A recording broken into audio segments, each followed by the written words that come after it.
வங்கக்கடலில் வரும் 23ஆம் தேதி காற்றழுத்த தாழ்வு பகுதி உருவாக வாய்ப்புள்ளதாக வானிலை ஆய்வு மையம் கூறியுள்ளது.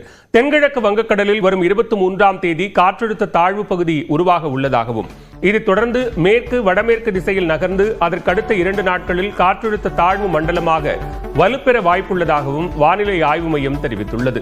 இதன் காரணமாக மயிலாடுதுறை, நாகப்பட்டினம், திருவாரூர், தஞ்சாவூர் மாவட்டங்களில் இன்று கனமழைக்கு வாய்ப்புள்ளதாகவும் தெரிவிக்கப்பட்டுள்ளது. இதேபோன்று புதுக்கோட்டை, சிவகங்கை, ராமநாதபுரம், தூத்துக்குடி, நெல்லை, கன்னியாகுமரி மற்றும் காரைக்காலிலும் இன்று கனமழை பெய்யலாம் என்றும் வானிலை ஆய்வு மையம் கணித்துள்ளது. வங்கக்கடலில் காற்றழுத்த தாழ்வு பகுதி உருவாவதை முன்னிட்டு நாகை மாவட்ட மீனவர்கள் மீன்பிடிக்க கடலுக்கு செல்ல தடை விதிக்கப்பட்டுள்ளது. விசைப்படகுகள் மற்றும் நாட்டுப்படகு மீனவர்கள் மறு அறிவிப்பு வரும் வரை மீன்பிடிக்க செல்ல வேண்டாம் என்றும் ஆழ்கடலில் மீன்பிடிக்க சென்றிருக்கும் அனைத்து படகுகளும் வரும் 22ஆம் தேதிக்குள் கரை திரும்ப வேண்டும் என்றும் மீன்வளத்துறை அறிவுறுத்தியுள்ளது. திருச்செந்தூர் சுப்பிரமணிய சுவாமி கோவில் யானை தெய்வானையை புத்துணர்வு முகாமிற்கு அனுப்புவது குறித்து கோயில் நிர்வாகம் ஆலோசித்து வருகிறது.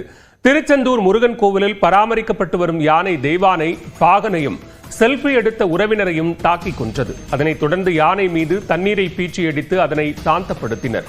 தொடர்ந்து யானை வழக்கமாக கட்டி வைக்கப்படும் கம்பி வலை போடப்பட்ட அறைக்குள் கட்டி வைக்கப்பட்டுள்ளது. அந்த அறைக்கு அருகே பக்தர்கள் செல்ல தடை விதிக்கப்பட்டுள்ளது. மேலும் அப்பகுதியில் தடுப்புகள் வைத்து மறைக்கப்பட்டுள்ளது. இந்நிலையில் கோயில் யானை தெய்வானை இன்று இயல்பு நிலைக்கு திரும்பியதை அடுத்து வழக்கமாக கொடுக்கப்படும் ஆரஞ்சு பழம், மாதுளை உள்ளிட்ட பழங்கள் கொடுக்கப்பட்டன. பாகன் ராதாகிருஷ்ணன் ஆரஞ்சு பழத்தின் தோலை உரித்து கொடுக்க யானை அதனை ருசித்து சாப்பிட்டது. யானையின் உடல்நலம் குறித்து பாகன் சுப்பிரமணியத்திடம் கோயில் தக்கார் அருள்முருகன் கேட்டறிந்தார். மேலும் யானை தெய்வானையை புத்துணர்ச்சி முகாமிற்கு அனுப்புவது குறித்தும் கோயில் நிர்வாகம் ஆலோசித்து வருகிறது. இது தொடர்பாக வனத்துறை மற்றும் அறநிலையத்துறை அதிகாரிகளுடன் ஆலோசித்து இறுதி முடிவு எடுக்கப்படும் என்று கூறப்படுகிறது. இதனிடையே இருவரை கொன்ற யானையிடம் ஆசி வாங்க தடை விதிக்கப்பட்டுள்ளது.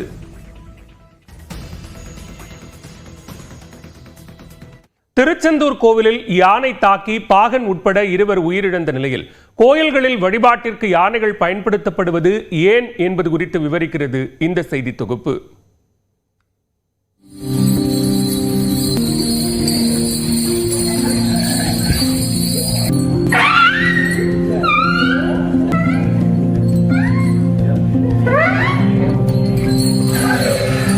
கோயில்களில் யானைகளை வழிபாட்டிற்கு பயன்படுத்தும் முறை பண்டைய காலம் முதலே தொன்று தொட்டு வருகிறது. புராணக் கதைகள் அதிகம் புகழ்பெற்ற 6ஆம் 7ஆம் நூற்றாண்டுகளில்தான் யானைகள் கோயிலுக்குள் வந்ததாக கூறப்படுகிறது.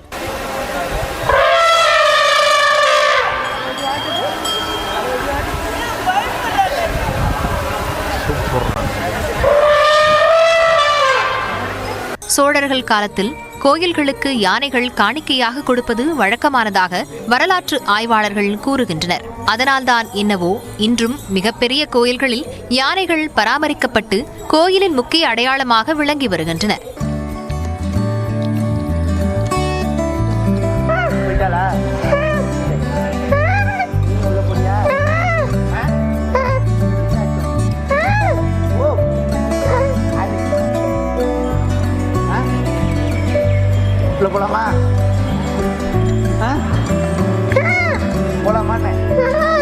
விநாயகரின் முகம் யானை போன்று இருப்பதால் கோமாதா பூஜை முக்கியமானது போல பின்னாளில் கஜ பூஜையும் விழாக்களில் முதன்மையானது.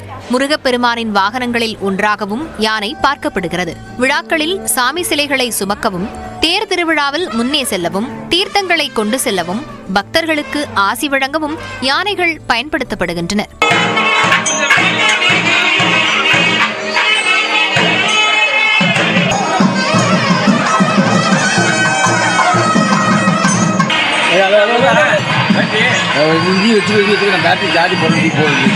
திருச்செந்தூரில் கோயில் யானை தாக்கி பாகனும் அவரது உறவினரும் உயிரிழந்த நிலையில் யானைகளை கோயிலில் வளர்ப்பது சரியா என்ற கேள்வியை பலரும் எழுப்பினர். ஆனால் இதில் தவறு ஒன்றும் இல்லை என்கிறார் ஆசிய யானைகள் நிபுணர் குழு உறுப்பினரும் பேராசிரியருமான ராமகிருஷ்ணன்.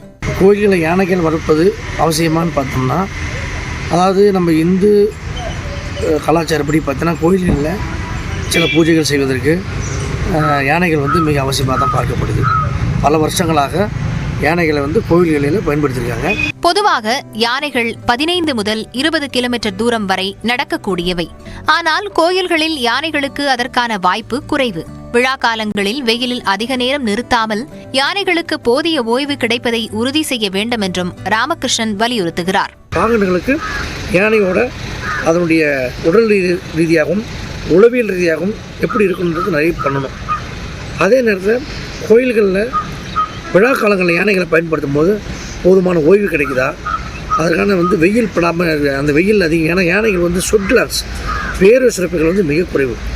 அதிக நேரம் வந்து வெயிலில் நிற்கும்போது வெயில் அதனால் தாங்கிக்கொள்ள முடியாது. ஸோ அப்போது ஸ்ட்ரெஸ் ஆகிறதுக்கு வாய்ப்பு இருக்கு அனிமல். கோயில் யானைகள் பெரும்பாலும் ஒரே இடத்தில் இருப்பதால் மன அழுத்தம் ஏற்படும் என்றும் புதிய நபர்கள் நெருங்கும் போது கோபத்தை வெளிப்படுத்தும் என்றும் இயற்கை பாதுகாப்பு சங்க தலைவர் ஜலாலுதீன் தெரிவித்துள்ளார். வருங்காலங்களில் கோயில்கள் மற்றும் தனியாருக்கு யானைகள் தேவையா என்பதை அரசு பரிசீலனை செய்ய வேண்டும் என்று கோரிக்கை விடுத்துள்ளார் இயற்கை பாதுகாப்பு சங்க தலைவர் ஜலாலுதீன். இப்போ பொதுவாக வந்து சில இடங்களை நான் பார்த்துருக்கிறேன், நிறையா கோயிலில் வந்து யானைகள் இருக்குது. அதே போல் வந்து சில தர்காகளில் யானைகள் இருக்குது, சில சர்ச்சுகளில் ஒரு சில இடங்களில் யானைகள் வச்சுருக்கிறாங்க. இது வந்து தேவையா?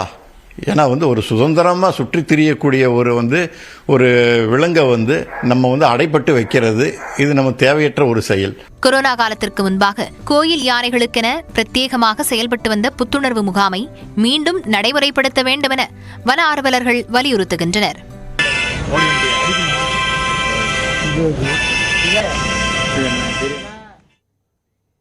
சென்னை அருகே திருவேற்காட்டில் ஆக்கிரமிப்பு வீடுகளை அகற்ற நோட்டீஸ் அளித்ததால் ஒருவர் தற்கொலை செய்து கொண்டதாக கூறப்படும் நிலையில் அப்பகுதி மக்கள் மறியலில் ஈடுபட்டனர். திருவேற்காடு நகராட்சிக்குட்பட்ட கோலடி ஏரியில் ஆக்கிரமிப்பு செய்து ஏராளமான வீடுகள் மற்றும் கட்டுமானங்கள் கட்டப்பட்டுள்ளன.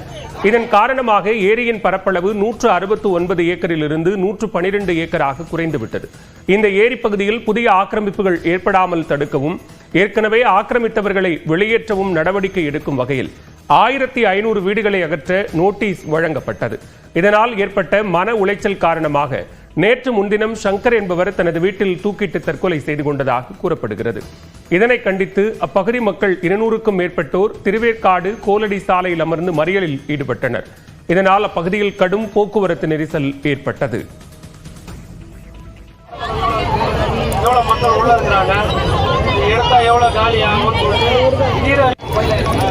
நீதித்துறை போனீங்கன்னா தான் இது ஒரு முடிவு வரும்.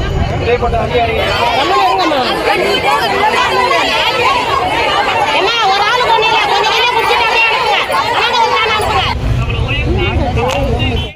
சென்னையில் ரப்பர் பொருட்கள் தயாரிக்கும் தனியார் தொழிற்சாலைக்கு சொந்தமான இடங்களில் வருமான வரித்துறையினர் சோதனையில் ஈடுபட்டுள்ளனர். இருங்காட்டுக்கோட்டை சிப்காட்டில் யூசுப் என்பவருக்கு சொந்தமான பாலிஹவுஸ் இந்தியா என்ற தொழிற்சாலை இயங்கி வருகிறது. இந்த தொழிற்சாலையில் விமானங்கள் மற்றும் பொக்லைன் வாகனங்களுக்கு பயன்படுத்தக்கூடிய ரப்பர் பொருட்கள் உற்பத்தி செய்யப்பட்டு வருகின்றன. இந்த நிறுவனம் முறையாக வருமான வரி தாக்கல் செய்யவில்லை என்று புகார் எழுந்ததாக கூறப்படுகிறது. அதன் அடிப்படையில் இருங்காட்டுக்கோட்டையில் உள்ள பாலிஹவுஸ் இந்தியா தொழிற்சாலையில் வருமான வரித்துறையினர் சோதனையில் ஈடுபட்டுள்ளனர். இதனையொட்டி அந்த பகுதியில் துப்பாக்கி ஏந்திய காவலர்கள் பாதுகாப்பு பணியில் ஈடுபட்டுள்ளனர். இதேபோன்று அம்பத்தூர், மாடம்பாக்கம் ஆகிய பகுதிகளில் செயல்பட்டு வரும் இந்நிறுவனத்திற்கு சொந்தமான இடங்களிலும் வருமான வரித்துறையினரின் சோதனை நடைபெற்று வருகிறது. இதேபோன்று சென்னையை அடுத்த வேலப்பன் சாவடியில் உள்ள MRM என்ற கட்டுமான நிறுவனத்தில் வருமான வரித்துறையினர் சோதனையில் ஈடுபட்டுள்ளனர். இந்த கட்டுமான நிறுவனத்தில் முறைகேடுகள் ஏதாவது நடந்துள்ளதா என்ற கோணத்தில் அதிகாரிகள் ஆய்வு செய்து வருகின்றனர். இந்த கட்டுமான நிறுவனம் திமுக பிரமுகரின் உறவினருக்கு சொந்தமானது என்று கூறப்படுகிறது.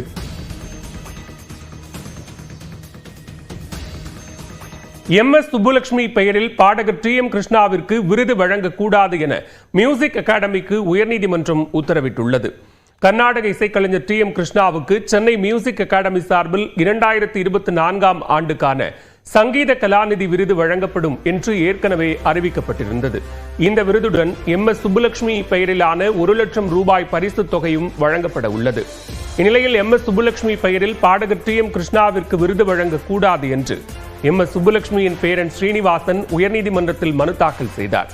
இந்த வழக்கு நீதிபதி ஜெயச்சந்திரன் முன்னிலையில் விசாரணைக்கு வந்தது. அப்போது ஸ்ரீனிவாசன் தரப்பில் ஆஜரான வழக்கறிஞர் MS சுப்புலட்சுமிக்கு எதிராக அவதூறான கருத்துக்களை பாடகர் TM கிருஷ்ணா கூறி வரும் நிலையில் அவருக்கு இந்த விருது வழங்கப்படுவது அதிர்ச்சி அளிப்பதாக குறிப்பிட்டார்.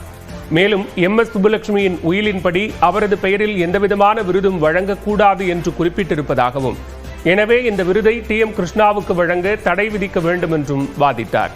தொடர்ந்து இருதரப்பு வாதங்களையும் கேட்ட நீதிபதி ஜெயச்சந்திரன் சங்கீத கலாநிதி விருதை MS சுப்புலட்சுமி பெயரில் பாடகர் TM கிருஷ்ணாவுக்கு வழங்கக்கூடாது என தடை விதித்து உத்தரவிட்டார். அதே சமயம் MS சுப்புலட்சுமி பெயரை பயன்படுத்தாமல் விருது வழங்கலாம் எனவும் நீதிபதி உத்தரவிட்டுள்ளார். நெடுஞ்சாலைத்துறை டெண்டர் முறைகேடு தொடர்பான வழக்கில் எதிர்க்கட்சித் தலைவர் எடப்பாடி பழனிசாமி மாஸ்டர் நீதிமன்றத்தில் நேரில் ஆஜரானார். கடந்த அதிமுக ஆட்சியில் தஞ்சாவூர், சிவகங்கை, கோவை மாவட்டங்களின் நெடுஞ்சாலை டெண்டர் ஒதுக்கீட்டில் அரசுக்கு 692 கோடி ரூபாய் இழப்பு ஏற்படுத்தி முறைகேடு செய்ததாக நெடுஞ்சாலைத்துறையை கட்டுப்பாட்டில் வைத்திருந்த எடப்பாடி பழனிசாமி மீது அறப்போர் இயக்கம் குற்றம் சாட்டியிருந்தது. இது தனக்கு அவப்பெயரை ஏற்படுத்தி இருப்பதாகவும், தன்னை பற்றி அவதூறாக பேச அறப்போர் இயக்கத்திற்கு தடை விதிக்க கோரியும் எடப்பாடி பழனிசாமி உயர்நீதிமன்ற வளாகத்தில் உள்ள மாஸ்டர் நீதிமன்றத்தில் வழக்கு தொடர்ந்திருந்தார். இந்த வழக்கு நீதிபதி மகாலட்சுமி முன்னிலையில் விசாரணைக்கு வந்த நிலையில் எடப்பாடி பழனிசாமி நேரில் ஆஜரானார். அதனை பதிவு செய்து கொண்ட நீதிபதி வழக்கு விசாரணையை டிசம்பர் 11ஆம் தேதிக்கு ஒத்திவைத்தார். ஆனா இந்த மாதிரி டெஃபமேஷன் கேஸ்ல யார் பெட்டிஷனரோ, அதாவது பிளைண்டிஃபோ, அவங்க வந்து அப்பியர் ஆகணும் அப்படிங்கிறது ஒரு சட்ட விதி. அதன்படி அவர் இன்று வந்து தன்னோட சட்ட கடமையை நிறைவேற்றி இருக்கிறார். 11/12 வர டிசம்பர் மாதம் 11ஆம் தேதிக்கு இந்த வழக்கு ஒத்திவைக்கப்படும்.